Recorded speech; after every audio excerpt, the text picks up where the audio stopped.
신앙이라고 하는 것은 내 생애를, 내 인생 전체를 걸 수 있는 것을 만나는 겁니다. 어쩌면 우리의 신앙생활이 미지근한 이유는 아직 내 인생을 걸 수 있는 그것을 찾지 못한 것이 아닌가 라고도 생각해 볼 필요가 있습니다. 실존주의 철학자였던 기에르케고르는 신앙이란 내 자신을 이해하는 것이요 하나님이 진정 내가 하길 원하는 것을 아는 것이다. 그것은 나에게 해당되는 참된 진리를 발견하는 것이고 내가 위하여 살기도 하고 죽을 수도 있는 그 사상을 찾는 것이다. 기에르케고르는 신앙에 대해서 이렇게 정의했습니다. 다시 말하자면은 나를 살릴 수도 있고 죽일 수도 있는 것, 나의 존재 전체를 걸 수 있는 것, 그것을 찾는 것이 신앙이다 라고 했습니다. 오늘 성경에 등장하는 아브라함은 바로 그것을 자기 전체를 던질 수 있는, 투자할 수 있는 그것을 찾은 사람입니다. 그는 창세기 12장에서 하나님이 자기를 부르실 때에 그 부르심에 응답함으로 그 진리를 찾았습니다. 아브라함의 그 후의 삶을, 그 찾은 것을, 하나님을 찾는 것을 입증해 나가는 과정입니다. 신앙을 입증하는 과정에서는 얼마든지 오르막과 내리막을 걸을 수 있는 것입니다. 회의에 빠졌다가 때로는 불신했다가 다시 일어나기도 하는 것, 그것이 바로 진리를 찾은, 하나님을 찾은 자의 삶의 과정입니다. 이런 의미에서 신앙생활은 결론을 내리고 시작하는 것입니다. 결론을 알고 시작하는 겁니다. 신분의 변화가 생긴 다음에 그 신분에 걸맞게 사는 법을 배우는 것이 바로 기독교의 신앙생활입니다. 다른 종교, 불교 같은 경우는 어떤 신분의 변화를 찾아서 가는 것이지만은 기독교는 신분의 변화를 얻고 난 다음에 하나님의 자녀가 되었다고 하는 것을 얻고 난 다음에 하나님의 자녀된 삶을 살아가는 것, 그것이 바로 기독교가 갖고 있는 특징입니다. 기독교 신앙은 변화된 신분을 얻기 위해서 죽을 때까지 고생하고 찾아가는 것이 아니라는 말입니다. 구원을 받고 난 다음에 구원에 합당하게 사는 법을 연습하는 것이 기독인들의 삶의 모습입니다. 지난 시간에 살펴본 것처럼 하나님께 부름받아 가나안에 온 아브라함은 흉년을 이기지 못해 애굽에 내려갔고 바로 왕에게 거짓말을 한 사건, 그리고 롯과의 헤어지는 사건, 이 모든 것은 아브라함이 하나님의 부름을 받고 그 부르심에 합당한 삶, 합당한 자로 살아가는 과정에서 벌어지는 일입니다. 구원받은 이후에 우리에게 나타나는 일들을 아브라함의 생애를 통하여서 샘플로 보여주고 있는 사건이 바로 그것이다 라는 말입니다. 오늘 본문에 나오는 사건은 전쟁 이야기입니다. 바벨탑 사건 이후에 분열된 사람들이 민족을 이루고 그들 사이에 여러 차례 전쟁이 일어났다는 것은 우리가 추측 가능합니다. 그러나 오늘 성경에 기록된 전쟁은 역사상 성경 가운데서 가장 먼저 일어난 전쟁입니다. 팔레스틴의 소국들이, 조그마한 국가, 도시국가 이들이 12년간 엘람왕 그돌라오메를 섬겼는데 조공을 거부하자 일어난 전쟁입니다. 그런데 그곳에 롯이 살고 있기 때문에 바로 성경 기록에 가치가 있었던 것입니다. 수많은 전쟁이 있었지만은 성경에 기록하지 않습니다. 그러나 그 전쟁에 롯이라고 하는 사람이 살고 있었기 때문에 그 전쟁의 역사는 기록의 의미를 갖게 되는 겁니다. 이 시간 롯의 선택이 가져온 사건이란 제목으로 창세기 강해 해석하고자 합니다. 말씀을 듣는 우리 모두에게 하나님의 은혜가 임하기를 소원합니다. 먼저 소돔 땅에 일어난 전쟁입니다. 본문 1절에서 3절인데 우리 같이 읽겠습니다. 당시에 시날 왕 아므라벨과 엘라살 왕 아리옥과 엘람 왕 그돌라 오멜과 고임 왕 다다리, 소돔 왕 베라와 고모라 왕 비루사와 아드마 왕 시납과 스보인 왕 세베벨과 벨라 왕 벨라 곧 소알 왕과 사온이라. 그들이 다 시딤 골짜기 곧 지금의 여매에 모였더라. 왕들의 이름을 읽기조차 좀 복잡합니다. 이 말씀을 쉽게 풀어보면 롯이 살고 있는 소돔과 고모라 땅에 전쟁이 일어났다는 말입니다. 하나님을 선택한 아브라함에게는 하나님의 보호가 있었는데 세상 환경과 물질을 우선했던 롯이 선택한 요단 지역에 전쟁이 일어났다고 하는 말입니다. 세상의 이 전쟁은 엘람 왕 그돌라 오멜을 중심으로 네 부족의 왕들이 요단 지역을 공격해 옴으로 시작되었습니다. 알다시피 롯이 살고 있는 소돔 땅은 아주 비옥한 땅이었습니다. 애국과도 같았고 여호와의 동산과도 같았다고 하지 않았습니까? 그래서 주변에 있는 왕들은 항상 이 지역을 탐내고 있었습니다. 그 땅을 차지하면 양식이 풍성해지고 부한 생활을 할 수 있기 때문입니다. 물론 오늘 성경에 나오는 왕들은 그 창한 나라의 왕들은 아닙니다. 이때는 부족 국가로서 10만 명 혹은 5만 명 되는 성의 왕으로 지배하고 성이 세워진 것입니다. 인류의 역사를 보면은 서로 간의 반목이 끝이 없습니다. 가인과 아벨이라고 하는 형제 간에 일어난 반목이 이제는 나라와 나라 사이의 싸움으로 발전하고 있는 겁니다. 인간의 욕심 때문입니다. 정복하고 싶은 욕심 때문입니다. 알렉산더 2세는 자기 아버지에게 이런 말을 합니다. 아버지, 나도 싸워서 땅을 정복할 수 있도록 아버지는 그만 정복하십시오.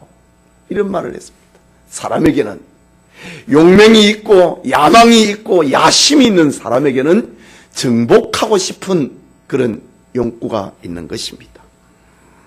인간의 욕심은 어떤 것입니까? 욕심이라고 하는 것은 옆집보다 내가 더 나아야 되고 내가 사는 우리 마을이 제일 나아야 되고 마을이 최고가 되면 그 다음에는 내가 사는 나라가 최고가 되어야 된다고 하는 욕망입니다. 앞서 말씀드린 것처럼 소돔과 고모라는 물질이 풍부하고 잘 사는 성읍이었습니다. 그런데 물질이 풍부한 만큼 죄악도 풍성해졌습니다.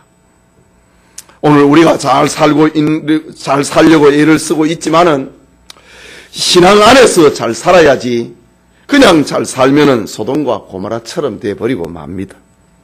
그런데 롯의 풍요로움과 아름다운 환경을 그는 찾아갔지만은 그 풍요로운 물질이 아름다운 환경이 또 다른 인간의 욕망의 대상이 되어버리고 만 것입니다.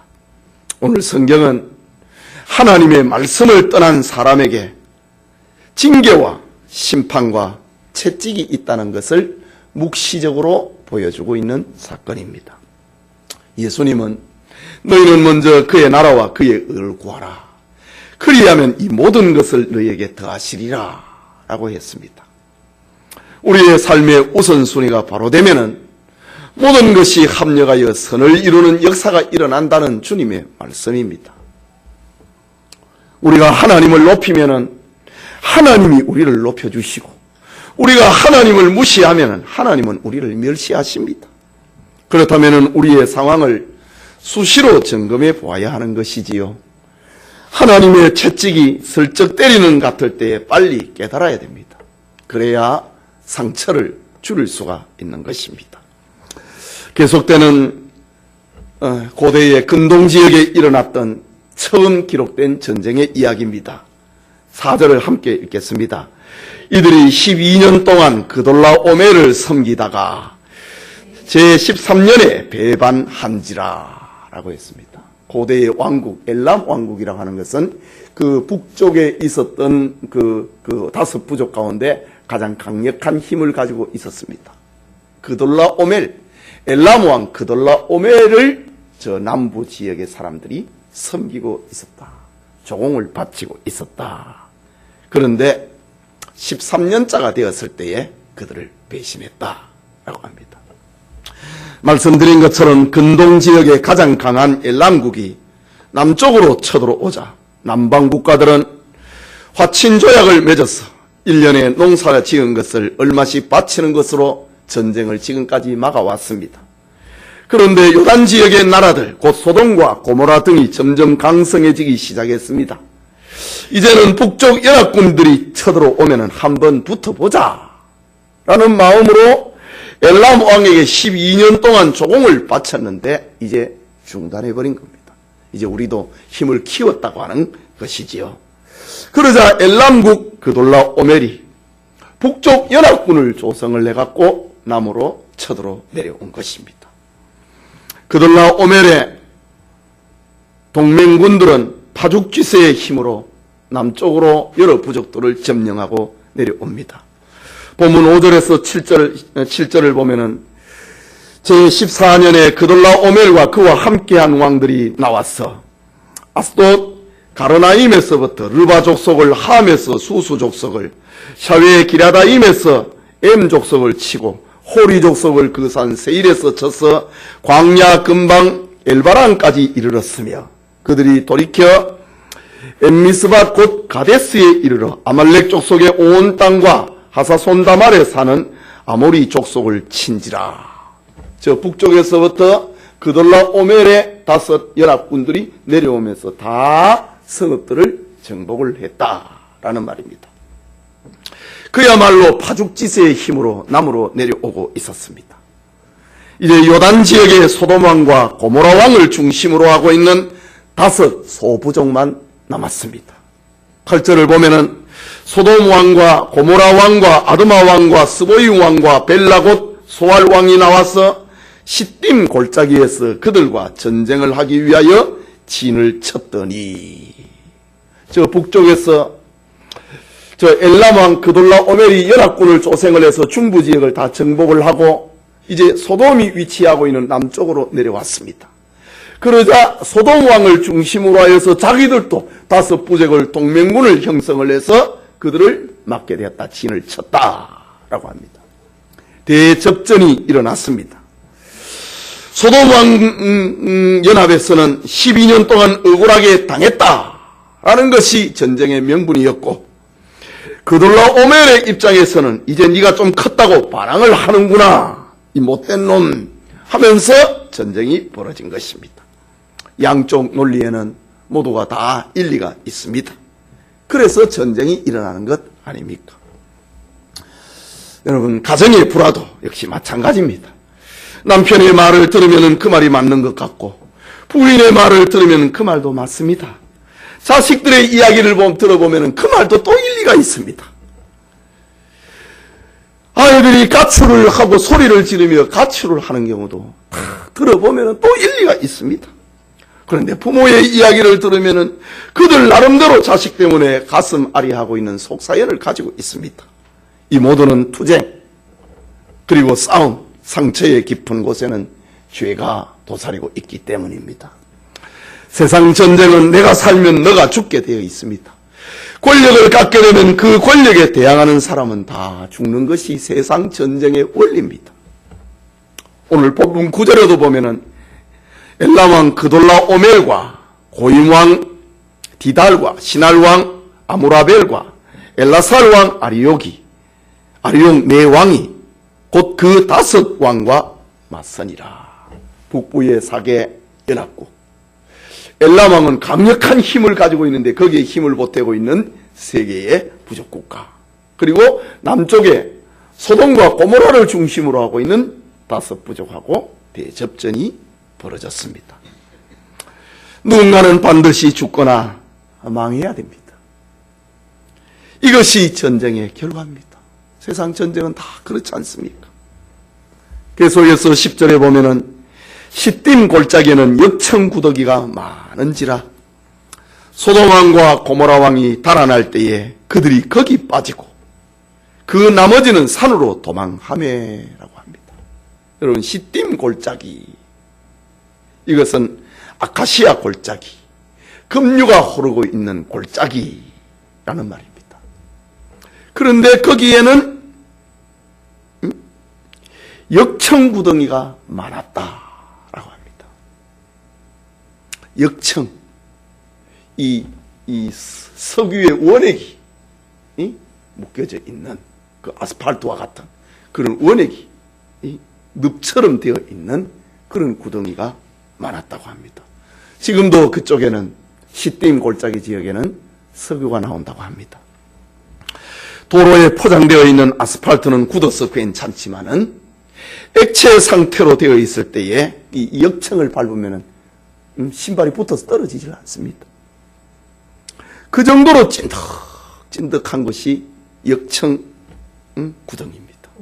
소돔과 고모라의 왕과 그들의 연합군들이 엘람 왕 그돌라오멜과 그들의 연합군과 싸우다가 도망을 쳤는데 그들이 역청 구덩이가 있는 곳으로 들어가고 말았습니다.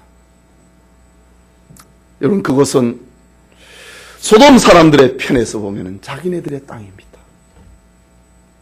그들은 그곳 지리를 훤히 알고 있습니다. 사실 전쟁을 치면은 저 그돌라오멜의 그 연합군들을 그곳으로 유인을 해서 거기에 빠뜨리려고 했는데 오히려 자기들이 파놓은 그 역청 구덩이에 자기들이 빠져버리고 말 겁니다. 하나님을 저버리고 죄의 길에 들어가면은 자기가 제일 좋다고 여겼던 거기에 빠지는 겁니다. 내 머리는 원래 좋아하다가 자기 꾀에 빠집니다. 자기 힘, 자기 지식, 자기 수단, 자기 방법을 의지하다가 그 꾀에 빠져버리고 맙니다. 한마디로 소돔과 고모라 왕이 자기들의 작전 구역에서 그 역청 구덩이를 이용하려고 했는데, 그런데 전세가 불리하니까 도망갈 길이 없으니까 그쪽으로 가다가 거기에 빠져버립니다. 계속해서 11절 12절을 봅니다. 내 왕이 소돔과 고모라의 모든 재물과 양식을 빼앗아가고 소돔에 거주하는 아브라함의 조카 롯도 사로잡아가 그 재물까지 노력하여 갔더라.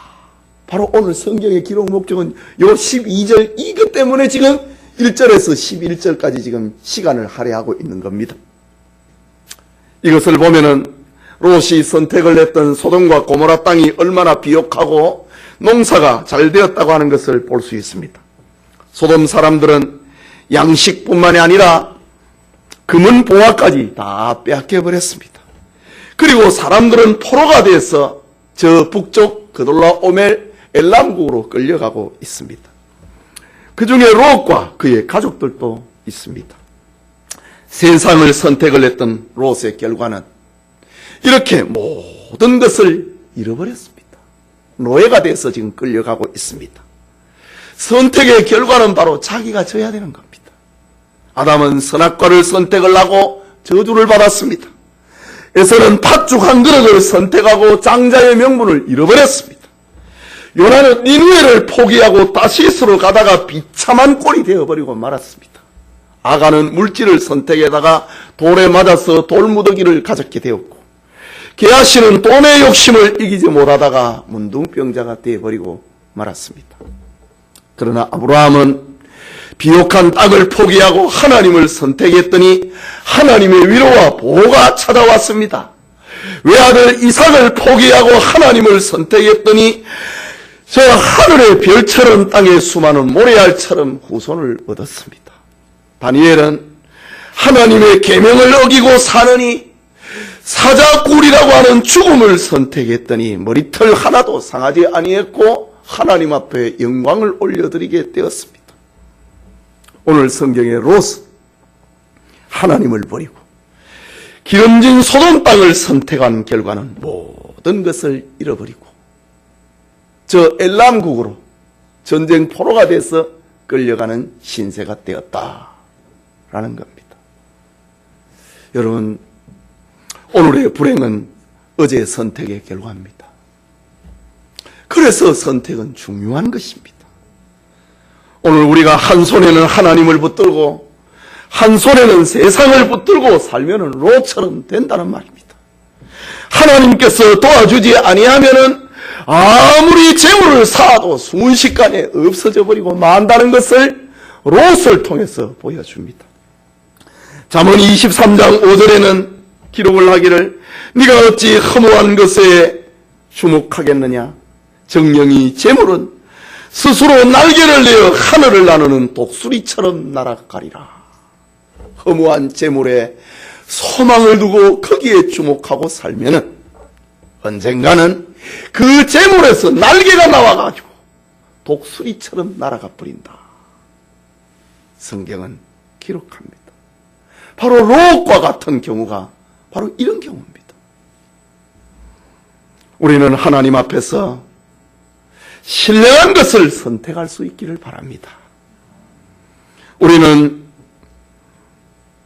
하나님을 섬기게 된 것을 만족하고 감사해야 됩니다. 그리고 현재에 있는 것을 가지고 하나님 앞에 바르게 사용하면서 살아야 됩니다. 그게 둘째로 롯의 구원입니다. 자, 이제 13절을 같이 읽겠습니다. 도망한 자가 와서 히브리 사람 아브라함에게 알리니 그때 아브라함이 아모리 족속 마므레의 상수리 숲을 근처에 거주하였더라. 마므레는 에스골의 형제요 또 아넬의 형제라. 이들은 아브라함과 동맹한 사람이었더라. 사람들이더라 고 합니다. 본문의 문맥을 보면은 롯의 하인 하나가 도망을 쳐서 그 사연을 아브라함에게 들려준 것으로 생각됩니다.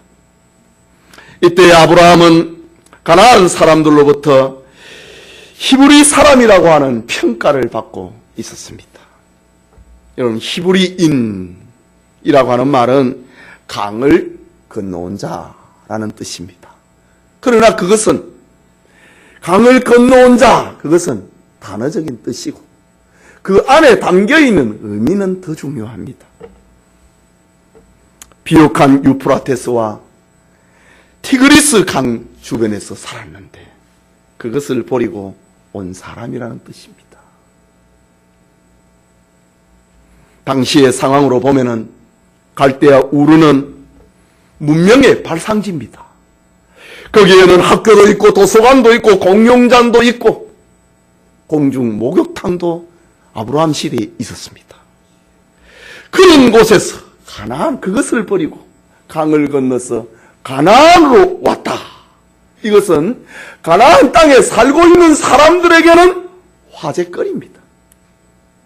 요즘에야 뭐 이렇게 도시와 시골로 왕래가 잦지만은 불과 몇십 년 전만 해도 서울 사람이 시골에 와서 살면 그건 화제거리 아닙니까?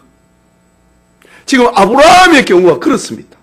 저 갈대아 우르, 당대 최고의 도시 갈대아 우르에 살았는데 그런데 그것을 버리고 강을 건너서 가나안 땅에 왔다는 겁니다.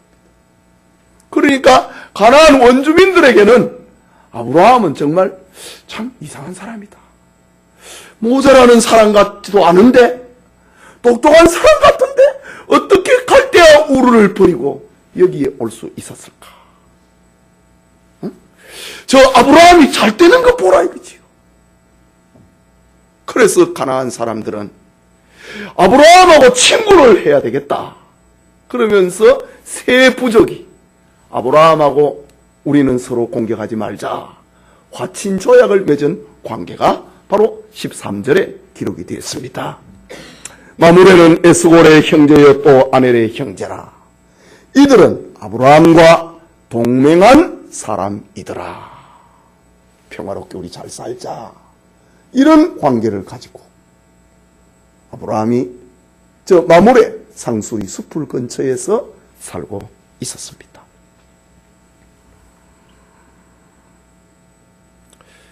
말하자면 히브리인, 히브리 사람이라는 말은 세상 풍요를 버리고 온 자, 부요를 버리고 온 사람이라는 뜻입니다.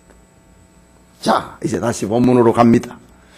도망한 자가 와서 히브리 사람 아브라함에게 고합니다. 이것은 진노 중에도 하나님께서 긍휼을 베풀고 있다는 이야기입니다. 인간적으로 볼 때 롯은 망하는 것이 당연합니다. 그러나 하나님은 위기에 빠진 롯을 구할 전달자 하나, 종 하나를 살려줘갖고 아브라함에게 달려가도록 만들었습니다. 이 사건은 롯에게 한 번 더 기회를 주시는 하나님의 배려였고 하나님의 은혜였습니다. 그런데 롯은 끝내 깨닫지를 못합니다. 그러다가 소돔성이 멸망을 할 때에 마누란을 잃어버리고 소돔 기둥으로 만들어버리고 마는 그런 사람이 되었지요. 롯의 슬픈 소식을 전해 들었던 아브라함은 마물의 상수리 숲을 근처에 거하였다고 합니다. 그리고 그 지역에 있는 세 부족과 화친 조약을 맺고 살고 있었습니다. 계속해서 14절과 16절을 봅니다. 같이 읽겠습니다. 아브라함이 그의 조카가 사로잡혔음을 듣고 집에서 길리고 훈련된 자 318명을 거느리고 단까지 쫓아가서 그와 그의 가신들이 나뉘어 밤에 그들을 쳐부수고 다메섹 왼편 호바까지 쫓아가 모든 빼앗겼던 재물과 자기 조카 롯과 그의 재물과 또 부녀와 친척을 다 찾아왔더라. 아브라함은 조카뿐만 아니라 그 성의 모든 사람들이 포로로 잡혀갔다고 하는 소식을 알고 저 소돔 지역은 쑥대밭이 되어버렸다는 소식을 전해드렸습니다. 보통 사람 같으면 그런 소식을 들을 때에 인간이 의리가 없이 행하더니 결국은 그 꼴이 되었구나 라고 원망도 할 법한데 아브라함은 원망도 그리고 비판도 낙심도 하지 않습니다. 그리고는 아브라함은 자기 집에서 길리고 훈련된 자 318명을 데리고 그들을 구출하러 갑니다. 가신입니다. 가병입니다. 가병. 아브라함의 집에 가병이 318명이었다. 그러면 이 당시에 벌써 아브라함은 큰 족장이 돼 있었다는 말입니다. 물론 아직까지 자식은 없습니다. 318명의 가병이 있었다고 하는 것은 최소한 아브라함의 집에는 가병들의 식소들까지 합하면 한 1500명 이상은 아브라함의 그늘 밑에서 살고 있는 사람들입니다. 아브라함은 그 지역의 촌장과 같은 그런 지위에 있었습니다. 아브라함은 가병을 거느리고 밤에 그돌라오멜의 연합군을 추격합니다. 그들이 밤에 승전에 취해 있을 때에 그들을 공격을 하고 롯을 구출해냅니다. 아브라함이 생명을 무릅쓰고 롯을 구하러 갔다. 이것은 우리 성도들에게 좋은 본을 보여주고 있습니다. 롯을 구원하러 간 아브라함의 이유가 무엇인가? 우리는 먼저 신앙적인 이유에서 찾아야 됩니다. 롯은 하나님의 백성이기 때문입니다. 롯이 비록 하나님보다 세상을 우선하고 있지만은 그도 역시 하나님의 백성입니다. 한 손에는 하나님, 한 손에는 세상을 붙들고 있지만은 그도 역시 교인이다 이 말입니다. 이럴 때에 어려움을 당한 경우가 있을 때에 힘을 가진 성도가 환난에 처한 자를 구원해 주는 것은 당연한 것이라는 말입니다. 신명기 22장 4절에 보면은 내 형제의 소나나기가 길에 넘어진 것을 보거든 못 본 채 하지 말고 너는 반드시 형제를 도와 그들을 일으킬지니라. 같은 신앙의 공동체가 되었으면 어려움을 만난 자가 있으면 도와주라 라고 합니다. 요한일서 3장 17절과 8절에 누가 이 세상의 재물을 가지고 형제의 궁핍함을 보고도 도와줄 마음을 닫으면 하나님의 사랑이 어찌 그 속에 거하겠느냐? 자녀들아, 우리가 말과 혀로만 사랑하지 말고 행함과 진실함으로 하자. 재물을 가지고 형제가 궁핍함을 보고 도와줄 마음을 닫지 마라고 합니다. 도와줄 마음을 닫는다면 어떻게 거기에 하나님의 사랑이 있겠느냐는 겁니다. 우리가 말과 혀로만 사랑하지 말고 행함과 진실함으로 사랑하자. 이것이 성도의 모습입니다. 오늘 아브라함은 지금 우리에게 이런 삶의 모습을 보여주고 있습니다. 둘째는 아브라함과 롯은 혈연관계입니다. 형제가 혈연관계에 있을 때에 어떤 아픔이 있으면 도와줘야 된다. 디모데전서 5장 8절에 보면은 누구든지 자기 친족, 특히 자기 가족을 돌아보지 아니하면 믿음을 배반한 자요 불신자보다 더 악한 자니라.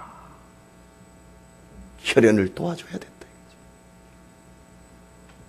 오늘 본문의 믿음의 사람 아브라함은 우리에게 진정한 성도의 사랑을 보여주고 있습니다. 믿음의 세계는 이렇게 신비하고 사랑이 가득한 겁니다. 믿음의 세계는 이렇게 아름답습니다.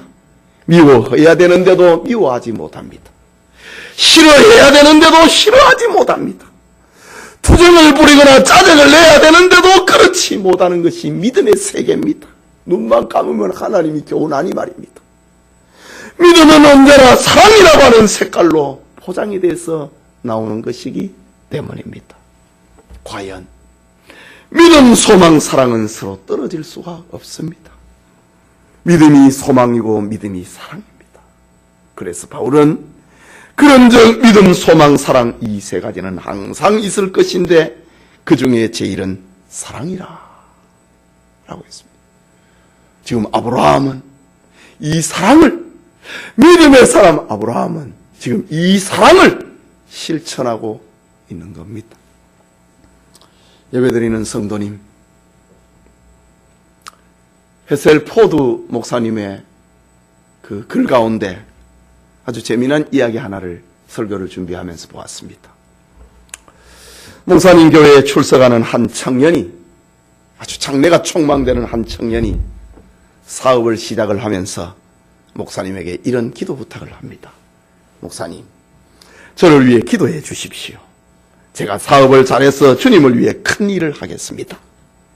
이런 부탁을 받은 목사님은 그를 위하여서 새벽마다 기도했고 그 청년은 사업이 번창하여 바빠지기 시작합니다. 그런데 약속했던 청년은 주님을 위한 사업은커녕 11조도 교회 출석도 하지 않는 겁니다. 포드 목사님이 청년의 사업장을 어느 날 찾아갑니다. 왜 교회에 출석하지 않고 11조 생활도 안 하십니까? 라고 물었습니다. 그러자 그 청년이 하는 말, 11조 액수가 커지니 경영상 10분의 1을 떼내기가 힘들어지고 있습니다. 그럼 교회 출석은 왜 안 합니까? 사업이 너무 커져서 여러 군데 사업장을 벌이다 보니 교회 가고 싶어도 시간이 나지 않습니다. 라고 합니다. 이 말을 들은 헤셀포드 목사님은 그 청년 실업가의 손을 잡고 우리 같이 기도합시다. 하나님, 이 형제의 수입이 너무 커져서 11조 헌금하기가 어렵다고 합니다. 수입의 규모를 줄여서 11조 떼기에 부담이 없도록 해주시고, 교회에 출석하고 싶어서 바빠서 못 나온다고 하니 사업장을 줄여서 교회에 잘 출석할 수 있도록 도와주십시오. 이런 기도를 하는 겁니다. 목사님의 기도가 채 끝나기도 전에 젊은 청년 사업가는 목사님 잘 알았습니다. 이제 열심히 하겠으니 그런 기도는 하지 말아 주십시오. 이런 대화가 오고 갔다고 하는 그런 아주 재미있는 이야기를 책에서 보았습니다. 오늘 성경의 롯이 이런 경우가 되었습니다. 롯이 아브라함을 떠날 때에 나 하나님 이제 교회 안 갈 거예요. 나 하나님 신앙 버릴 거 이런 거 아닙니다. 내 잘 떼갖고 하나님 잘 섬기겠다 이런 마음입니다. 그런데 잘 떼니까 점점점 하나님과 멀어진 것입니다. 하나님보다 세상이 우선되어 버린 결국은 모든 것을 잃어버렸다는 겁니다. 그러나 은혜로우신 하나님은 롯에게 한 번 더 기회를 주십니다. 그것은 믿음의 사람 큰아버지 아브라함을 통하여서 구원의 손길이 펼쳐진 것입니다. 반면에 아브라함은 하나님께 부름을 받고 난 다음에 연약함도 있었지만은 아브라함은 점점점 신앙이 성숙해져 갑니다. 그는 자기 자신을 이깁니다. 남을 용서하고 용납하는 내적인 승리자가 됩니다. 바울의 표현처럼 악에게 지지 아니하고 선으로 악을 이기고 있는 장면을 봅니다. 참, 롯이 얼마나 괘씸합니까? 그러나 아브라함은 선으로 악을 끌어안고 있는 장면입니다. 또 하나는 아브라함은 환경을 잘 다스리는 승자가 됩니다. 헤브론 산지는 산악지대이고 목처가 적은 유대 광야 지역입니다. 그러나 그 지역을 개척을 해서 목초지를 만들고 318명의 가병을 거느리는 개척자가 되었습니다. 저 유대 광야 지역에서 큰 가세를 이루니 주변에 있는 세 부족의 사람들이 아브라함에게 찾아와서 화친 조약을 맺게 된 겁니다. 자기들의 좋은 땅 준 거 아닙니다. 광야로 밀려갔습니다. 그런데 아브라함은 그 땅을 좋은 땅으로 만들었다. 환경을 다스려내는 승리자가 되었습니다. 또 하나 아브라함은 하나님 신앙으로 전쟁을 승리하고 롯을 구출합니다. 318명을 가지고 저 그돌라 오멜의 연합군을 이기는 것은 기적입니다. 하나님이 도와주시지 않으면 불가능한 일입니다. 그런데 아브라함은 하나님을 믿는 신앙으로 지혜를 짜서 그들이 승리의 잔치에 벌에 있고 술에 취해 있을 때 그 밤에 그들을 공격을 하고 그들을 정복해버렸다. 그리고 전리품을 다 찾아오고 롯을 구출해 왔다라는 사실입니다. 오늘 우리에게도 많은 적이 있습니다. 마귀와 싸워 이겨야 되고 자기 자신과 정욕과 싸워 이겨야 됩니다. 이기기 위해서는 아브라함처럼 하나님을 붙들어야 됩니다. 사도 바울은 내게 능력 주시는 자 안에서 내가 모든 것을 할 수 있느니라. 하나님을 향한 믿음 안에서 나 다 할 수 있다고 했습니다. 신앙으로 하나님을 의지하면은 신비하리만큼 하나님의 위대한 능력을 체험하게 됩니다. 설교 첫 부분에 이야기했던 이야기를 다시 하고 말씀을 마치려고 합니다. 키에르케고르는 내가 위하여 살기도 하고 죽을 수도 있는 그것이 신앙이다 라고 했습니다. 우리는 아브라함의 영적 후손들입니다. 아브라함처럼 우리는 그것을 찾았습니다. 그것을 소유한 사람이 되었습니다. 그것을 위하여 살기도 하고 그것을 위하여 죽을 수도 있는 진리, 참된 신앙을 우리는 찾았습니다. 이제 우리에게는 그것을 찾은 자로서 살아가야 되는 문제가 우리에게 주어졌습니다.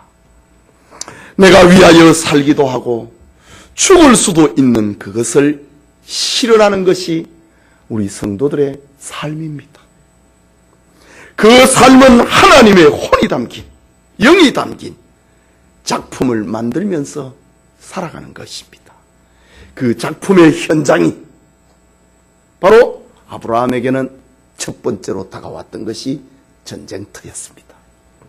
그는 318명이라고 하는 가병을 거느리고 연합군을 상대로 싸웠습니다.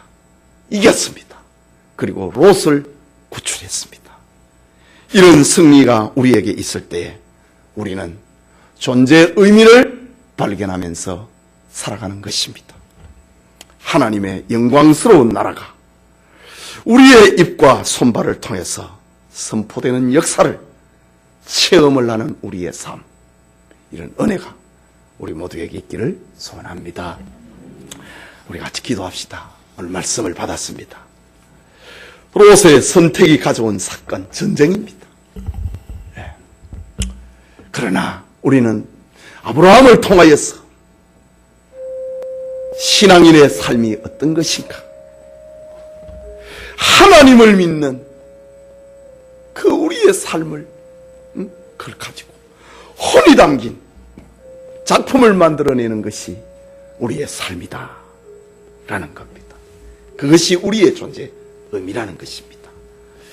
아브라함처럼 위하여 살기도 하고 죽을 수 있는 그것을 위해서 우리가 살아가는